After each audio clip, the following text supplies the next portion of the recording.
was bright and fresh and brimming with life. There was a song in every heart, and if the heart was young, the music issued at the lips. There was cheer in every face, and a spring in every step. The locust trees were in bloom, and the fragrance of the blossoms filled the air. Cardiff Hill, beyond the village and above it, was green with vegetation, and it lay just far enough away to seem a delectable land, dreamy, reposeful, and inviting. Tom appeared on the sidewalk with a bucket of whitewash and a long-handled brush. He surveyed the fence, and all gladness left him, and a deep melancholy settled down upon his spirit. 30 yards of board fence 9 feet high. Life to him seemed hollow, and existence but a burden. Sighing, he dipped his brush and passed it along the topmost plank, repeated the operation, did it again, compared the insignificant whitewashed streak with the far-reaching continent of unwhitewashed fence, and sat down on a tree-box discouraged.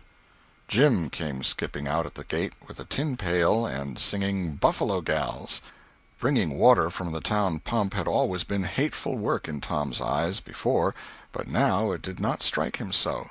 He remembered that there was company at the pump. White, mulatto, and negro boys and girls were always there waiting their turns, resting, trading playthings, quarreling, fighting, skylarking. And he remembered that although the pump was only 150 yards off, Jim never got back with a bucket of water under an hour, and even then somebody generally had to go after him. Tom said, "Say, Jim, I'll fetch the water if you'll whitewash some." Jim shook his head and said, "Can't, Mars Tom. Old missus, she told me I got to go and git dis water and stop fooling around with anybody. She say she 'spect Mars Tom gwine to ax me to whitewash, and so she told me to go 'long and tend to my own business. She 'lowed she'd tend to whitewashin'." "Oh, never mind what she said, Jim. That's the way she always talks. Gimme the bucket. I won't be gone only a minute.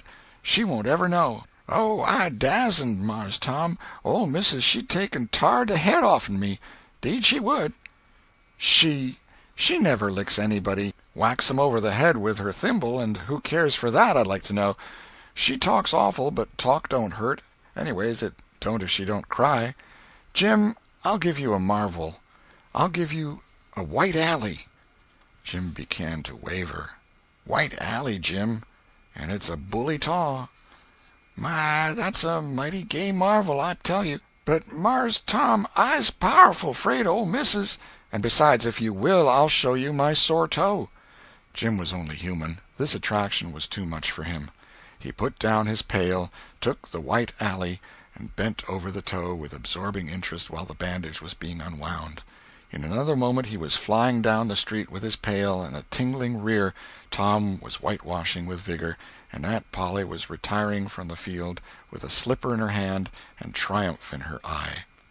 But Tom's energy did not last. He began to think of the fun he had planned for this day, and his sorrows multiplied. Soon the free boys would come tripping along on all sorts of delicious expeditions, and they would make a world of fun of him for having to work. The very thought of it burnt him like fire. He got out his worldly wealth and examined it. Bits of toys, marbles, and trash.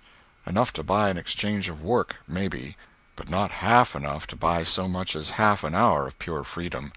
So he returned his straitened means to his pocket and gave up the idea of trying to buy the boys.